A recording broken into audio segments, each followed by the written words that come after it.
although things were quiet as the grave at Tefe itself. From there, the river drifted away in a great, wide loop, and to have followed it would have made the run to Manaus another 400 miles, and the Vega just didn't have that kind of fuel in reserve.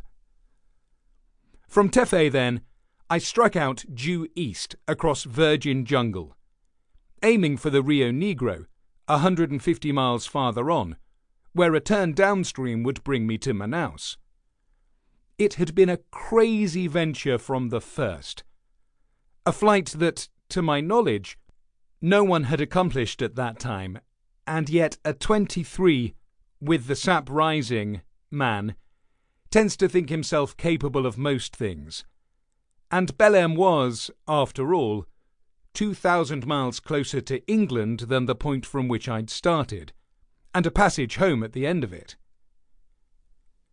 Yet I see now, looking back on it after so many years, how much in the whole affair was the product of chance, that element quite beyond calculation in a man's affairs.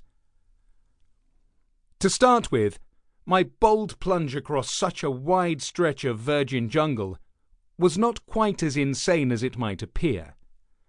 True, any attempt at dead reckoning was ruled out by the simple fact that my drift indicator was not working, and the magnetic compass was wholly unreliable. But the Rio Negro did lie 150 miles due east of Tefe.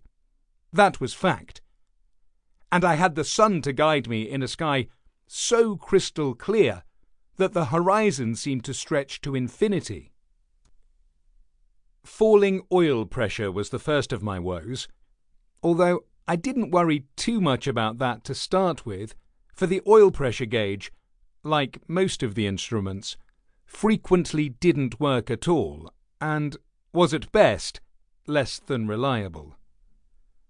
And then, unbelievably, the horizon broke into a series of jagged peaks almost before my eyes, something else about which I couldn't really complain, for on the map, that particular section was merely a blank space. Not that they were the Andes exactly, but high enough, considering the Vega's general condition, although the altimeter packed in at 4,000 feet, so everything after that was guesswork. The sensible way of doing things would have been to stay far enough from them to be out of harm's way, and then to gain the correct height to cross the range by flying round and round in upward spirals for as long as may be. But I didn't have enough time for that, by which I mean fuel, and simply eased back on the stick and went in on the run. I don't suppose there was more than 400 or 500 feet in it as I started across the first great shoulder that lifted in a hogsback out of the dark green of the main forest. Beyond, I faced a scattering of jagged peaks, and not too much time for decisions. I took a chance, aimed for the gap between the two largest, and flew on over a landscape so barren that it might have been the moon.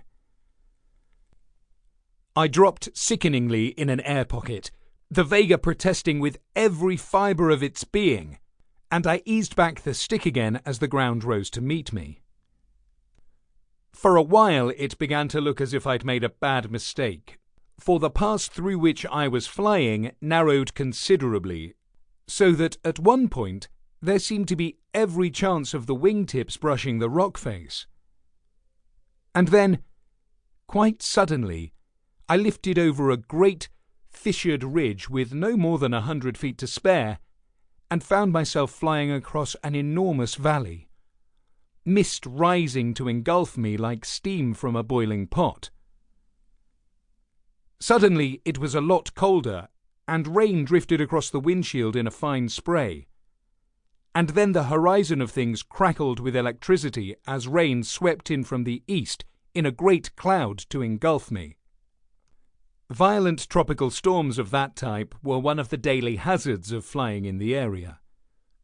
Frequent and usually short-lived, they could wreak an incredible amount of damage.